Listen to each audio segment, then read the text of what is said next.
النهارده جايين نتكلم عن شيوخ الفضائيات اللي بيضلوا الناس واللي بيقولوا كلام بيثير للفتنه وبيعمل مشاكل في البلد، والمفروض ان الناس بتسمع لهم. الناس دي بتاخد منهم فتاوى، بس للاسف يعني الناس دي برضه ماشيين لاغراض معينه ولمصلحه ناس معينه. فالنهارده برضه عايزين نوري الناس دي ان مش اي واحد اللي يسمع له، مش اي واحد مربي دقنه نسمع له، ومش اي واحد بيقول كلمه في الدين نسمع له. يعني شفنا واحد زي الشيخ محمود شعبان اللي هو الشهيد، هاتولي راجل السياسه، وجابوا له راجل بقى في الاخر. جابوا لك راجل؟ جابوا لي راجل.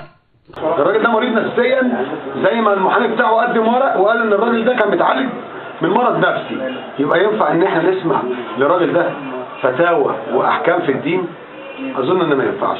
هنشوف الفيديو دلوقتي ونرجع نكمل. نقول للدكتور محمد مرسي مفتي الجمهورية لازم يترفد دلوقتي. اول حاجة، اول قرار يتاخد دي وظيفته، ده برتبة وزير يغور في ده ويجيب لنا حد محترم. عمره ما هيقول فتوى ترضي ربنا. اول حاجة.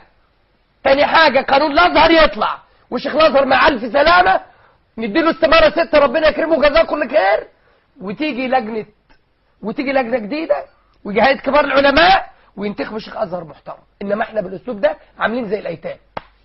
انت مين بقى يا عم الشيخ بتاع هتقول راجل؟ انت مين انت اصلا؟ انت راجل متخلف عقليا، زي ما المحامي بتاعك قال وقدم ورق للنيابه ان انت راجل بتتعالج نفسيا ومريض. ربنا يشفيك، احنا مش فرحانين فيك ولا شمتانين فيك، بس رايح الناس من قرفك ومن جنانك ومن قله الادب اللي بتنشر والكلام ده والشتيمه، وكل شويه وده يتحرق وده ياخد استماره 6. ده عيب. اظن الرساله وصلت، ويا ريت الناس تفهم الكلام ده وتعرف ان ده راجل طالما المحامي بتاعه قال عليه راجل متخلف عقليا يبقى احنا ما ينفعش نصدقه. نيجي بقى للاسطوره، للنجم، للدولي، ابو اسلام، مجنون. الراجل ده يا جماعه بيشتم في اي حد وخارب الدنيا. يعني انا مش عايز اتلفظ، بس الفاظ وحشه وكلام وحش هو بيقوله. يمكن اخر حاجه شفناها له لما قلع حذاءه وحطه على الترابيزه وحاجات طبعا كلكم عارفينها مع الاستاذ وائل الابراشي. الراجل ده يا جماعه بيقول كلام، بيقول مصايب، بيقول لباسم يوسف انت مغري اكتر من ليلى علوي. انت فاهم يا باسم شكلك عامل زي ايه؟ انت شكلك امرض.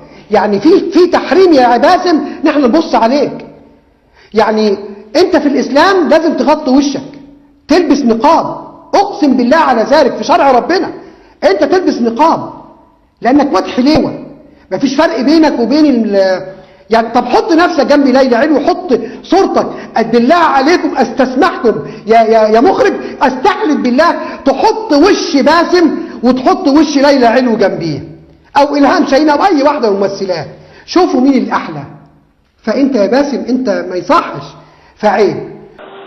عارفين معناها ايه؟ ان لما راجل يقول لراجل انت مغري اكتر من ليلى علوي يبقى الراجل ده شاذ. يبقى الراجل ده طالما بص الراجل واغراه يبقى هو شاذ. دي اول حاجه.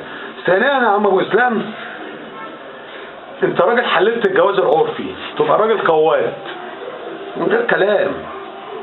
الجواز العرفي وخارج قال الشاطر اتجوز ودفع $1,000,000. انتوا مالكم؟ رد عليهم يا باشمهندس. رد على مين يا عم؟ يرد على مين يا عم؟ الشاطر جايبين وثيقة جواز انه اتجوز واحدة مش عارف لبنانية ولا ايه. بيننا على صفحات موقع التواصل رفض فيه التعليق على وثيقة تم تأويلها وتزعم زواجه عرفيا من فتاة سورية $1,000,000 أمريكي. ايه المشكلة؟ ايه المشكلة يعني؟ الله، المال ده ماله ولا سرقه؟ $1,000,000. انا ازعل لما خير الشاطر ينكر. ليه تنكر يا دكتور خير يا باشمهندس خير؟ ليه تنكر يا اخوانا؟ تعالوا تنكر او لا تنكر لن يكف الاذى. تنكر او لا تنكر لن يكف الاذى. زي ما يقول انتوا بتجيبوا فلوس القناه منين؟ بنجيبها من اوروبا البلد، من عند القاعده. اسامه بن لادن قبل ما يموت كتب لنا نصيب في التركه بتاعته. ما ينفعش يا باشمهندس خيرت.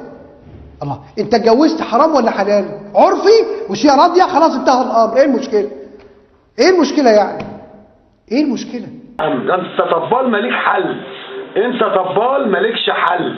ويقعد يعمل لي مراكب ويجيب لي مقاديف. ايه الهبل ده؟ وبرضه في الاخر اسمه صاحب قناه فضائيه وبيتكلم في الدين. دين ايه؟ دين ايه اللي بتتكلم فيه يا عم؟ انت عايز تقف في الشارع؟ شفت الزمان يعني نسوان زمان الستات لما كانت بتردح زمان، هو ده ابو اسلام. انا شوف ادوخك، انا شوف ادوخك، انا شوف ادوخك، والله الذي افرج عليك اخليك مسخره كل يوم. وفي طبعا شيوخ تاني زي الشيخ عبد الله بدر والشيخ خالد عبد الله والنجم الكبير برضه وجدي غنيم اللي هو بيحس الناس على الارهاب وعايز يحرض البلد كلها انها تبقى ارهابيين، وده يقتل وده ايه يا شيخ وجدي؟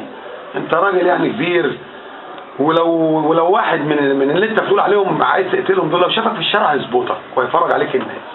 فياريت تلم نفسك وتحترم نفسك وبلاش الالفاظ الزباله اللي انت بتقولها. القساوسه بتوعكم مش احنا يا شراميط يا انجاز. عشان بتسألنا كمسلمين ان ما ينفعش شيخ او بيقول على نفسه شيخ يقول الالفاظ دي. وهنقول يا رب يا رب يهدي الناس والناس تعرف تتفرج على مين وما تتفرجش على مين وتسمع لمين وما تسمعش لمين. احنا عندنا يا جماعه ناس كويسه، عندنا الشيخ محمد حسين يعقوب على راسي من فوق، عندنا الشيخ ابو اسحاق على راسي من فوق، انا بتكلم على المصريين.